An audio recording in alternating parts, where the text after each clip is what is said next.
seguir su trasera de una patología sistémica. ¿Por qué? Porque básicamente el proceso inflamatorio integra el capítulo de microcirculatorio, el capítulo de muerte celular, el capítulo de inmunopatología, el de depósitos, ¿sí? Básicamente integra todo en una sola concepto. ¿Listo? Por eso es que es importante, digamos, que si lo entienden, pues me alegraría mucho con ustedes, porque el trasnocho no fue en vano. Y si no, pues entonces tocaría recapacitar o repasar lo que de pronto no nos acuerdan. ¿Listo? Listo, bueno, primero la inflamación, digamos que el latín significa incendiar, es como la etimología, ¿sí? Y algo importante es que en general el proceso inflamatorio es una respuesta protectora, es decir, que hasta cierta parte es un mecanismo fisiológico. El problema para nosotros como veterinarios es cuando este proceso, la respuesta fisiológica, es exagerada, ¿sí? O cuando se da contra un agente que se apropia del organismo o un agente que está inerte, ¿no? ¿Listo? Ese es el problema. Pero las rutas metabólicas que vamos a ver son, digamos, respuestas que normalmente los organismos las presentan. De hecho, la mayoría, inclusive incluyendo las aves, bueno, tienen algunas particularidades ya los reptiles, ¿sí? Pero digamos que en general es muy similar, al menos en mamíferos y en aves. ¿Listo? El objetivo inicial, digamos, de este mecanismo es liberar, o sea, bueno, producir una lesión, ¿sí? Pero el objetivo es eliminar al agente responsable, que puede ser traumático, infeccioso, cáustico. Eso sería, digamos, en condiciones normales. ¿Listo? Y ya vamos a mirar poquito a poco. Es muy importante mencionar que el proceso inflamatorio en términos de tiempo, ¿sí?, se puede categorizar como agudo, crónico o crónico activo. ¿Listo? Es súper importante tener en cuenta eso. Agudo estamos hablando de algunos minutos, algunas horas, máximo algunos días. Y crónico, pues no hay una, digamos, algo exactamente definido, pero se habla que más o menos a partir de unos 15 días, pero les digo, no hay algo que diga básicamente tanto tiempo. Pero digamos que 2 semanas puede ser meses, inclusive años. ¿Listo? O sea, una inflamación crónica puede ser como un novio tóxico, ¿sí? Persistente. Y la única forma de solucionarlo es eliminar la causa de inflamación crónica activa. Es el proceso crónico activo, ¿sí? Crónico pero persistente. Es la inflamación crónica activa, ¿sí?, que está más o menos inversa por aquí. Es algo en el cual ha transcurrido tiempo, por eso se llama crónico, pero la causa per se está persistente, permanente. Por lo que el mejor ejemplo es un novio tóxico o una novia tóxica. ¿Listo?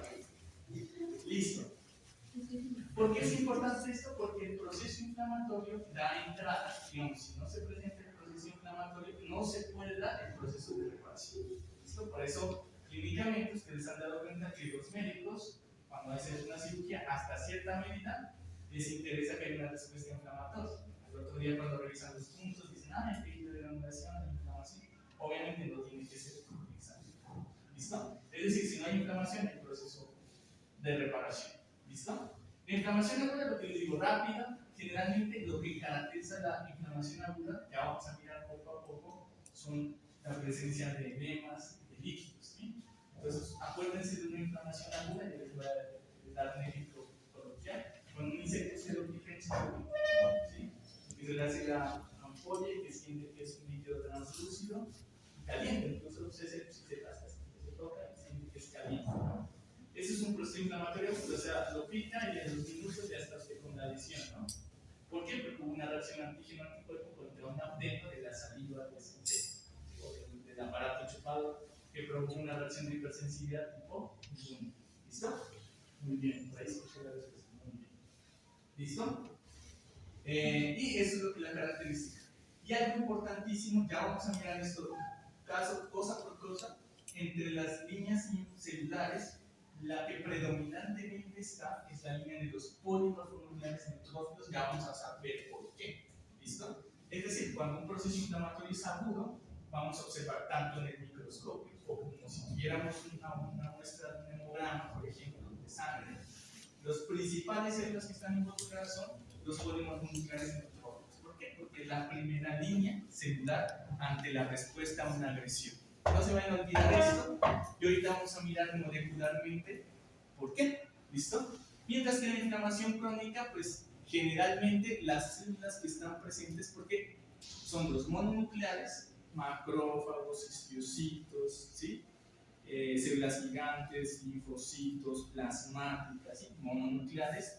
Y hay algo importante, muchas veces viene a acompañar de un proceso de fibrosis o cicatrización, y es un proceso de reparación. Cuando usted observa los mononucleares y observa fibrosis, sabe automáticamente que eso es crónico. ¿Listo? Entonces habría que mirar, ¿no? Cada quien las heridas de su corazón. Fibrosis, eso es crónico. ¿Listo? Y muchas veces esto lleva a destrucción tisular, porque ¿qué les había dicho? Los macrófagos muchas veces fagocitan o utilizan su aparato enzimático, ¿cierto? O la fibrosis, pues, reemplaza ese tejido por fibroblastos, un tejido conectivo y colágeno, pero ¿qué creen que pasa? Lo malo es que ese tejido ha sufrido destrucción tisular, ¿cierto? Reemplazo, o sea, es decir, esas zonas no son funcionales. Que en algunos tejidos pues no tiene una relevancia clínica, por ejemplo, una cicatriz profunda en la piel que no tiene un compromiso clínico importante, salvo estético en algunos casos, pero en otras áreas un proceso de fibrosis o inflamación crónica sí puede ser grave, por ejemplo un hígado con una hepatitis crónica, ¿no? Con fibrosis, pues tiene implicaciones, ¿sí? Por eso lo ideal es que la inflamación y la reparación sean sin destrucción tisular. Eso sería pues lo ideal y lo que los médicos buscamos cuando tratamos de, bueno, cuando los que tratan pacientes tratan de hacer, ¿no? Utilizar la línea fisiológica. Y la crónica activa es cuando la causa sigue permanente, es decir, el ejemplo más característico, ya hablando desde un punto de vista médico, es una dermatitis piogranulomatosa, ya les voy a decir bueno, y cuando hay destrucción tisular, ¿esto qué es? Necrosis, ¿no? Ya vimos el capítulo de necrosis, por eso es que todo está integrado. Y edema, líquidos y proteínas, ya vimos el capítulo de microcirculación. ¿Listo? Y la crónico activo, el ejemplo más característico que les comentaba, chicas, es una dermatitis piogranulomatosa por reacción al cuerpo extraño, ¿sí? Y ahora sí,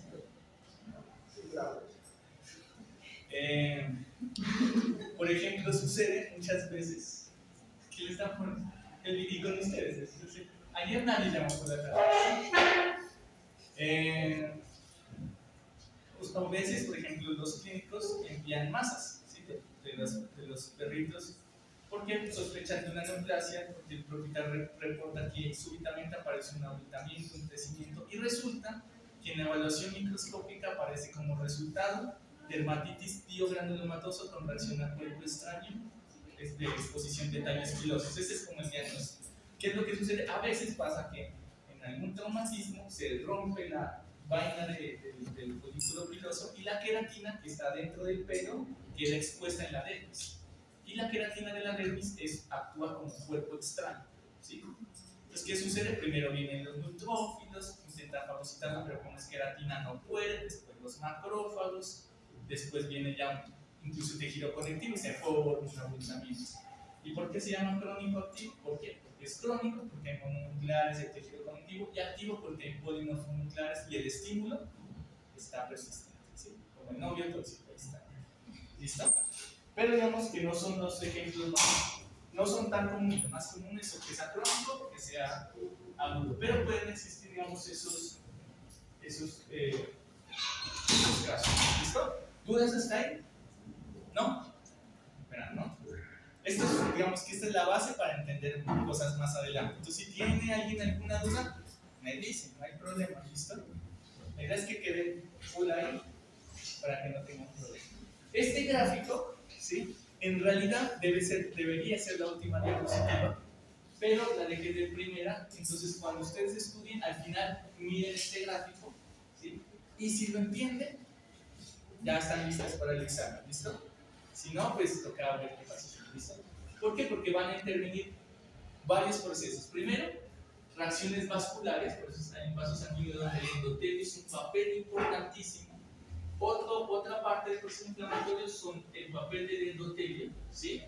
Las células inflamatorias, ya las vamos a mirar, y los mediadores de la respuesta inflamatoria, que son moléculas. ¿Listo? Esta matriz en el espacio intersticial y la ley de equilibrio de presiones. Por eso, digamos que el proceso inflamatorio, esta gráfica, lo resume. O sea, al final, les recomiendo que la miren y acuérdense todo lo que leyeron, ¿sí? Porque digamos que en un parcial inflamatorio es más importante entender, ¿listo? Entender qué pasa.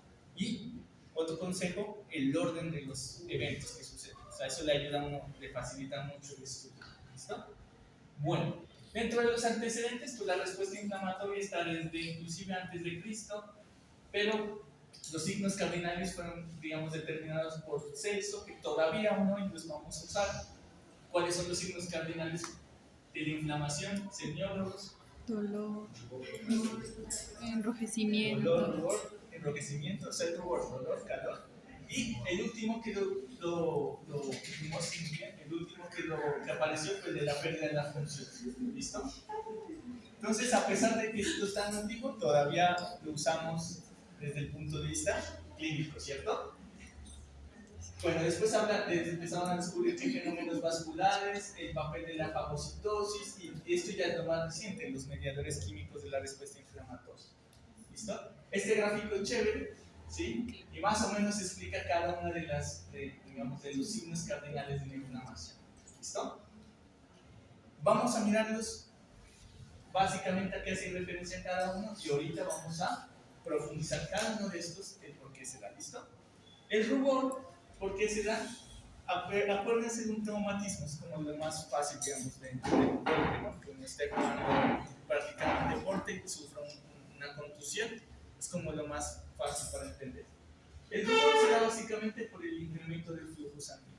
¿Listo? Cuando hay un daño tisular, muchas veces se liberan citoquinas, ahorita vamos a mirar paso a paso, se liberan citoquinas proinflamatorias porque se dañan las membranas celulares, se libera fosfolipasa A, que daña los fosfolípidos de la membrana celular, y todo eso hace que se liberen mediadores de la respuesta inflamatoria. Algunos activan a los mastocitos, ¿sí? Como interleuquina 1, interferones, ¿sí? Vamos a mirarlos ahorita. Esos estimulan a los mastocitos, y los mastocitos, ¿qué liberan los mastocitos? Entre tantos productos, pero hay uno muy importante que es la histamina.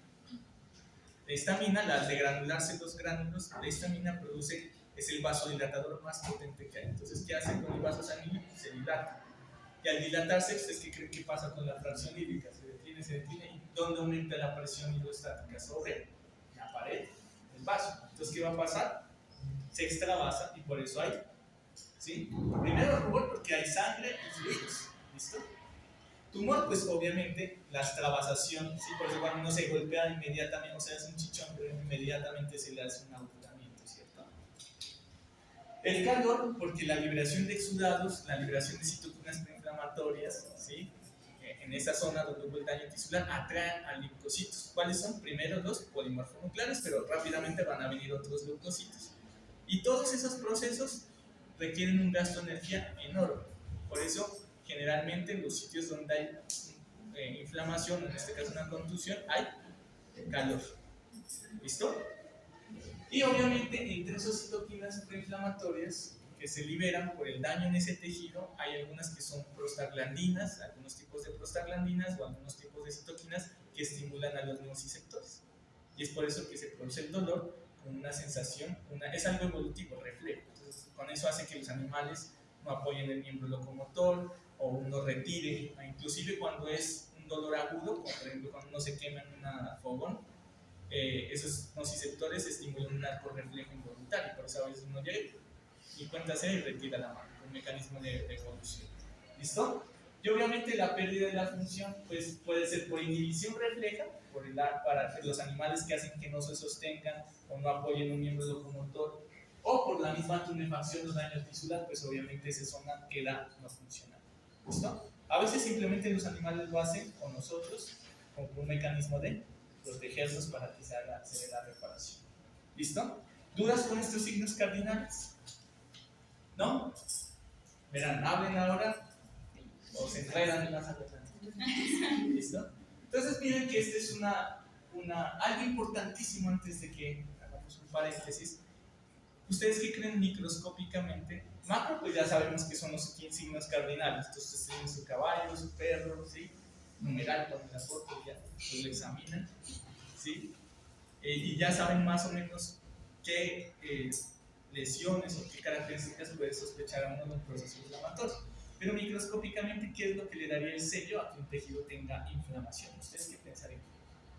¿Qué tendría que estar presente para poderle dar sellos a los procesos inflamatorios? Las células, los polimorfos. Cambios citocirculatorios, sí, pero hay algo que le da el sello.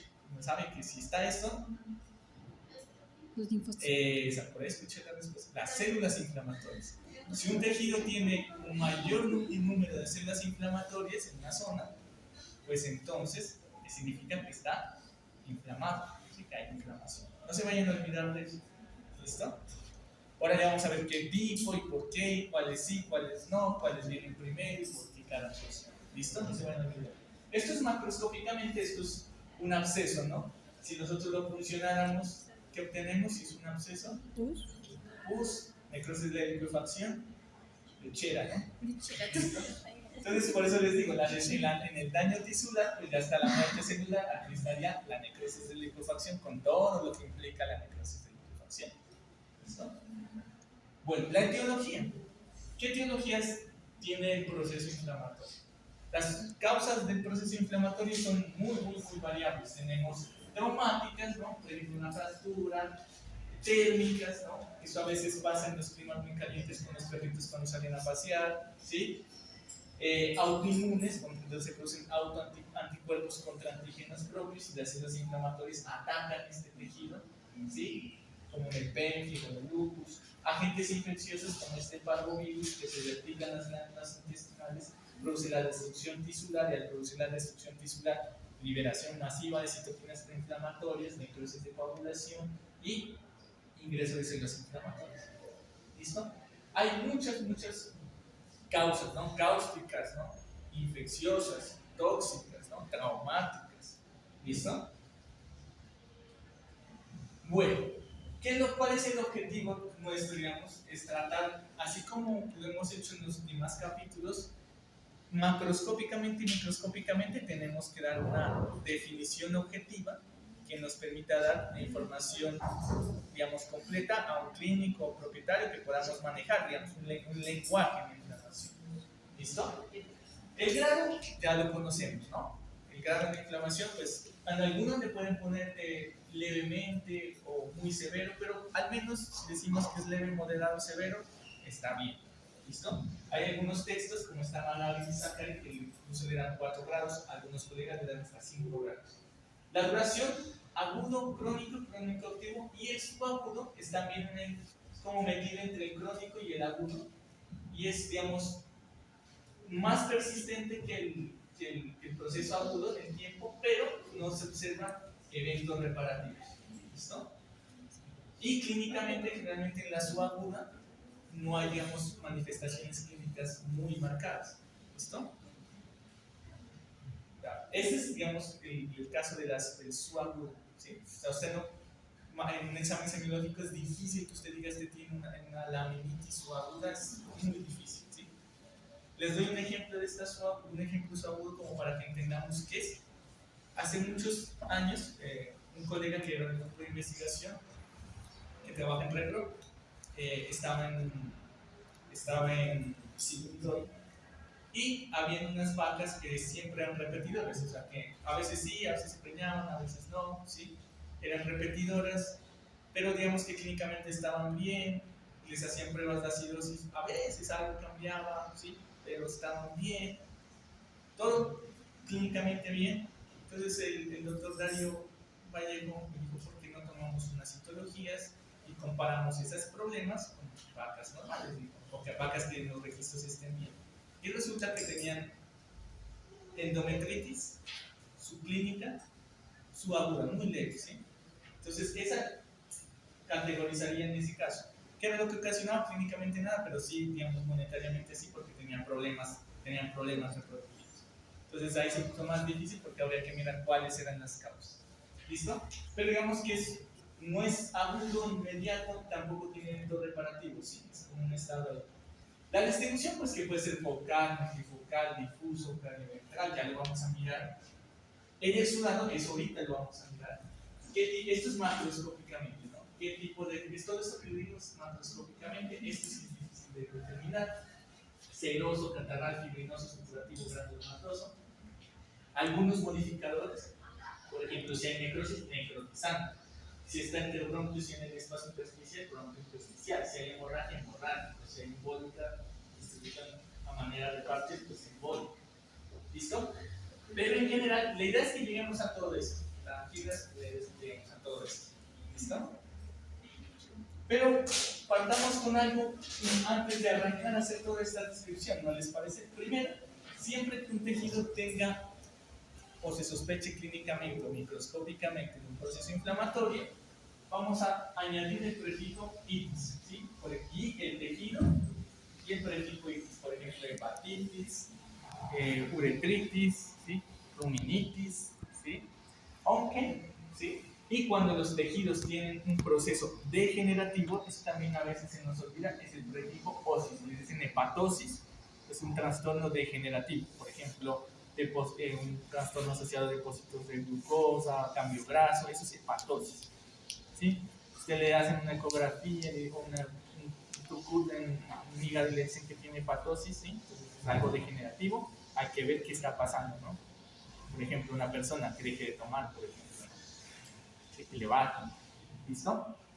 Osis, ¿no? Y itis es inflamación. Como siempre, en veterinaria hay algunas excepciones a la regla. Por ejemplo, el vaso no le vamos a decir vasitis, sino esplenitis. La boca no le vamos a decir boquitis, sino estomatitis. La encía no le decimos encitis, sino gingivitis. El estómago decimos gastritis. El glande balanitis. El casco o las pezuñas laminitis. Los conductos biliares colangitis en lugar de conducto biliaritis, no, como raros, ¿sí? Pero digamos que en general el término itis aplica para la mayoría de tejidos, ¿listo? Con sus excepciones a la regla. Aquí están, digamos que la mayoría de las excepciones más comunes en veterinaria: ovarioforitis o virutos alquilitis. Pero la mayoría, digamos que afortunadamente para nuestra vida veterinaria, pues es itis, ¿no? Bueno, aquí les dejo un montón, ¿no? ¿Listo?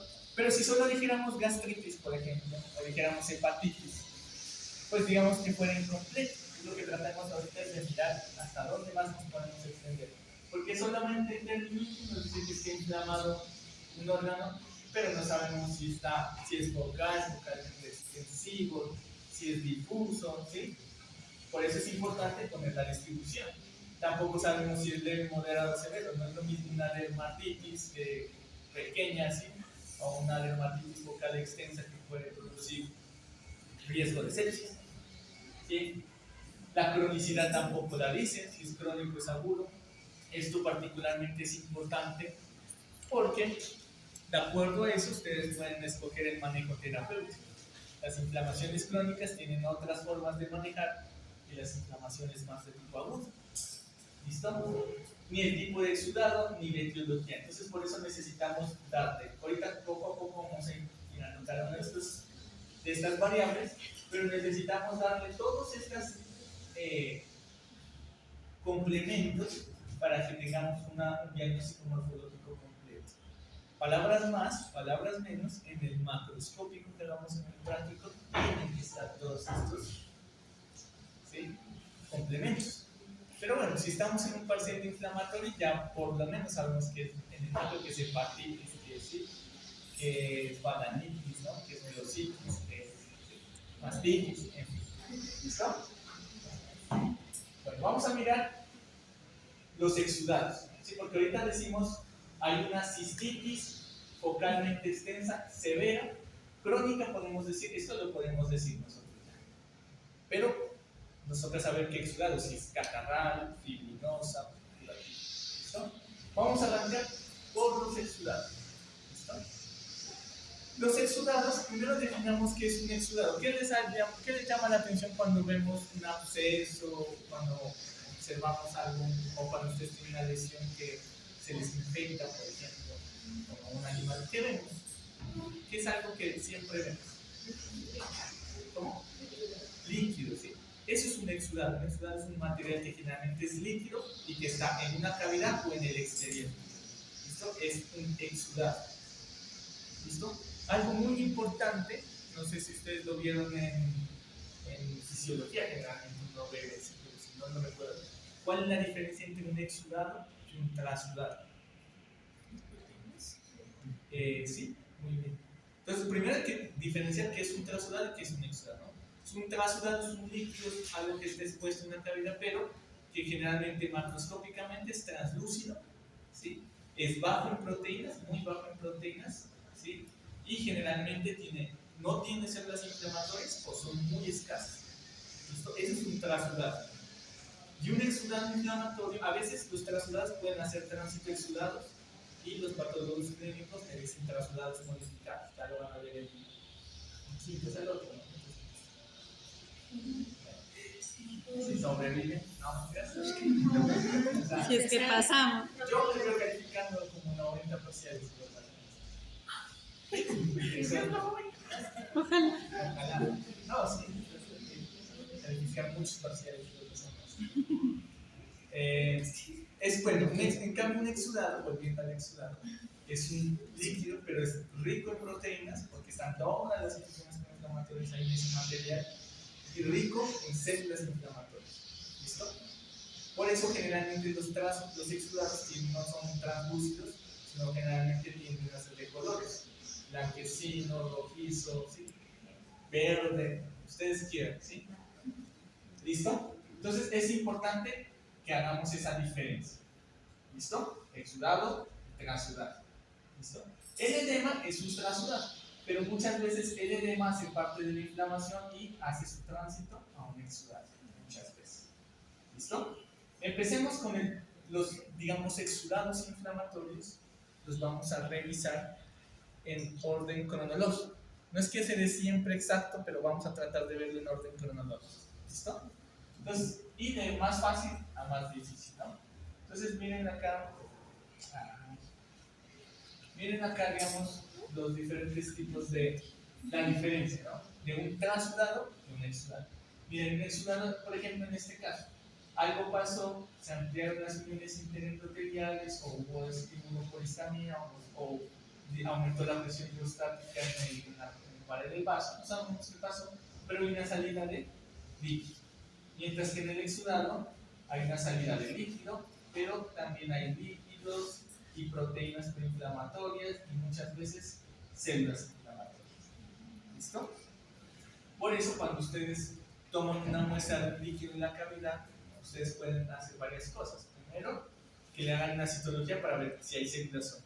Después pueden llamar al patólogo clínico, un laboratorio clínico y decir, no, hágame un centrifugeno y díganme si es un trasudado o es un exudado. Si es un trasudado, dicen, esto es como un edema, pensemos, ¿no? Problemas cardíacos, desbalance en la ley de Frankenstein. Si es un exudado inflamatorio, no, aquí hay un proceso inflamatorio, hay que ver qué le pasa a este paciente. ¿Listo? Bueno, entonces, sigamos por acá. El primer tipo de exudado que vamos a revisar es el exudado seroso. ¿Listo? El exudado seroso. Generalmente, les voy a decir cómo macroscópicamente se describe un exudado seroso. ¿Se han escuchado, por ejemplo, una picadura de mosquito? ¿Qué color tiene? Es translúcido y levemente ámbar, ¿no? Ámbar, así. Ese es un exudado seroso. ¿Listo? Y es el primero en la respuesta inflamatoria. ¿Listo? Cuando vayan a chachabutos, las escuchan. ¿Listo? Que le salga agüita, ¿no? Estás ahí feliz. No. Salado de saber.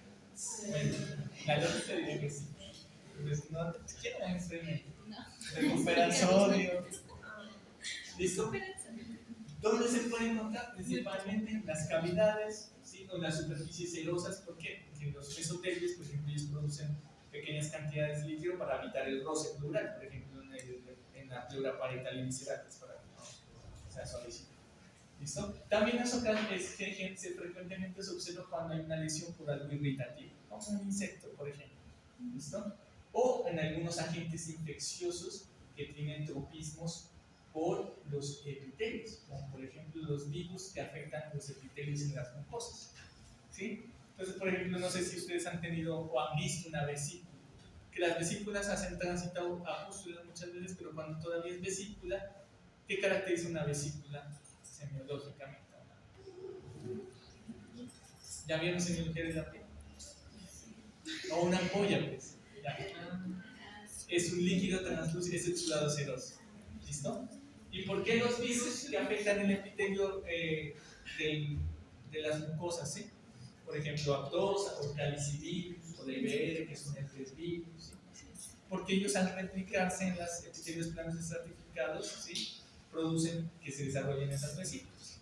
Que muchas veces con la contaminación ambiental o las bacterias en el ambiente, en la cavidad oral, pues hacen tránsito a pústulas. Pero inicialmente son vesículas, inicialmente es un exudado seroso. ¿Listo? ¿Qué indica un proceso agudo? ¿Sí? A una quemadura también, por irritación, se han quemado en, no sé, calentando y se ve hacer una polvo. Eso es un exudado seroso. ¿Listo? Macroscópicamente es un fluido amarillento. Microscópicamente pues hay edemas, sustancias líquidas, eosinofílica, y hay muy poquitas, la mayoría que no encuentran microscópicamente es el edema. Muy poquitas células inflamatorias porque es tan agudo que no alcanzan a llegar. Y por eso es como transparente. ¿Listo?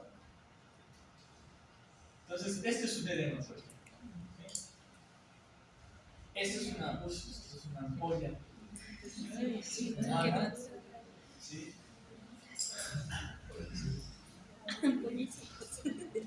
A mí no me gustan ver los tejidos humanos, pero a veces tocan. A veces, cuando hay mordeduras por serpientes, por ejemplo, las botox, producen algo que se llaman flictenas. No sé si las han escuchado los que les gustan los silvestres. ¿No? Las flictenas son estas lesiones ampollosas muy severas y es porque el veneno tóxico produce cambios vasculares tan severos y aumentan y hay salida masiva. Bueno, esos tienen un caldo de enzimas que también producen necrosis y muchas cosas. Por eso los antitoxinas son anticuerpos que bloquean a esas enzimas para que queden inocuos, pero a veces producen cambios vasculares tan severos que producen algo que se conoce como flictenas. Y la presión vascular del líquido es tan severa que cierra los vasos venosos. ¿Qué creen que pasa con esas personas si quedan ocluidos los vasos en las zonas distales donde fue mordido por esa gente? Sufren isquemia, necrosis, ¿sí? Y pueden perder el miembro donde fue la mordedura. Por eso a veces los médicos de urgencias lo que hacen es hacer cortes hasta que llegue a un sitio que reciba pues, el suelo del líquido y todo eso, para liberar la presión, ¿sí? O sea, eso es dramático. No, eso no sirve, ¿sí? Ese es un mito que ustedes saben la velocidad del flujo sanguíneo. Eso no. Y tampoco es bueno usar torniquetes muy fuertes, depende, hay que saber muy bien. Ni el agregar elementos caos, lavar sí, pero si agregar algún elemento que a veces le ponen como 20.000 cosas ahí, mejor no. ¿Listo? Y hay un teléfono que es en el Instituto Nacional de Salud, que es 24 horas, que es, digamos, donde hay reservas de suelo antrofílico. Y como esto es Colombia, pues hay sitios que no hay, ¿sí? Entonces mejor llamar y ahí se debe llegar, no sé, ¿listo? Que directamente se comunican con el bioterio, que es donde se los produce, y entonces, si no hay ahí, pues entonces no es legal. ¿Listo? ¿Listo? Bueno, entonces ya sabemos que es el exudado, pero si esto puede ser más una flictena. Y aquí se supone que el mismo pericardio pues, está muy oscuro por este. Pero bueno. El exudado catarral, ¿listo? Este es chévere. ¿Sí? El exudado, ¿a qué se refiere catarro? Moco, ¿no? Moco. ¿Listo? Es de tipo macoide. Bueno, otro ejemplo del exudado seroso, hablando de los virus, sobre todo estos herpes virus que se replican en las vías respiratorias. ¿Ustedes no les ha pasado? ¿Qué pasa cuando ustedes tienen un cuadro gripal los primeros días? ¿Sí? Que se agachan ustedes estudiando y ¿qué les pasa? Les cae un líquido transparente, ¿no? Y si uno se descuida se le hace ese es un exudado seroso. ¿Listo? ¿Y qué ocurre? Lo que pasa es que el virus llega, se replica en las vías respiratorias y como produce la muerte celular, pues se produce ese cambio vascular y se produce ese exudado. ¿Qué pasa a los 3 días, más o menos, 2 días que empieza a tener gripe? Ya no decae, porque empieza a pasar. Se le hace mocoso, ¿no? Pero todavía es blanco, ¿no? Transparente, pero moco ya, ¿no? ¿Qué pasa? Como queda denudada la membrana basal, ¿sí? Ahí, al quedar denudada, porque ha muerto pues, el epitelio, mientras se recupera, es un sitio potencial para que las bacterias adhieran y proliferen. Y recuerden que en nuestra cavidad nasal tenemos flora residente. Entonces, ¿qué hace el organismo? Hiperplasia de células caliciformes, ¿sí? ¿Qué producen las células caliciformes? Moco. Es por eso que hay moco, hasta que empieza a repararse. Pero digamos que no se cuidan, ¿no? Que se van, no sé, acá una lunada, ¿no? Después, ¿qué pasa a los 2 días más con ese exudado? ¿Qué color tiene?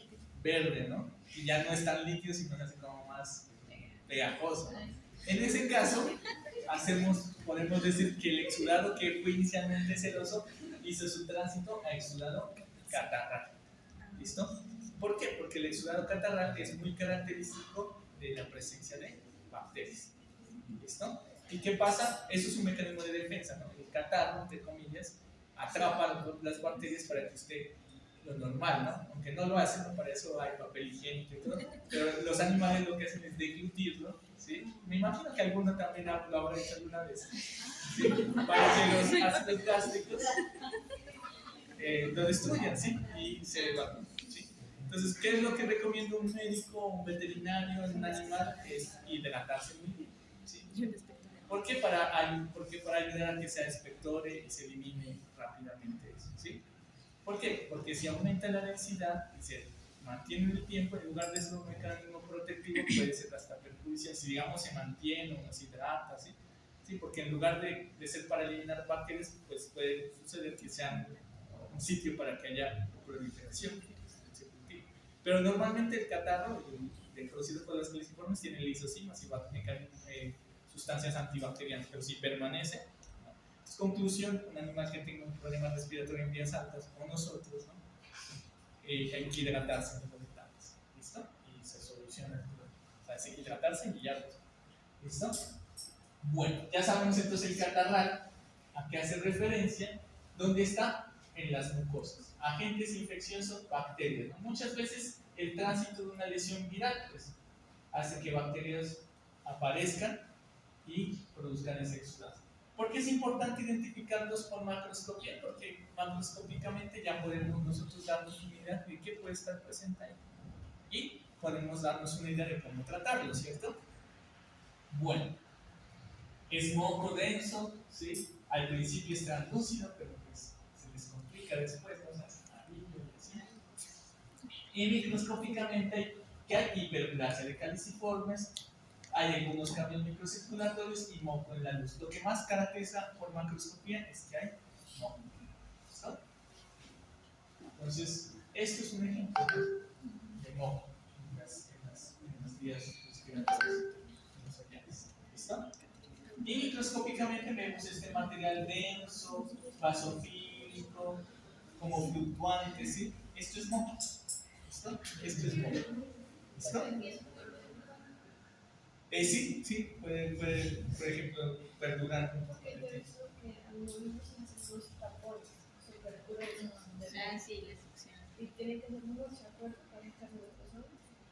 Me imagino que pasó lo mismo, se deshidrató, no se perduró el tiempo, se deshidrató y pues se solidificaba, ¿sí? Entonces lo que habría que hacer es, en el momento inicial, haberlo hidratado bien, pero a veces es muy duro saber, y lo otro, saber cuál es la causa, porque seguramente la causa está persistiendo en el tiempo. Increíblemente, aunque uno no le parezca como paradójico, muchos bovinos colchis tienen hipersensibilidades al polen, ¿sí?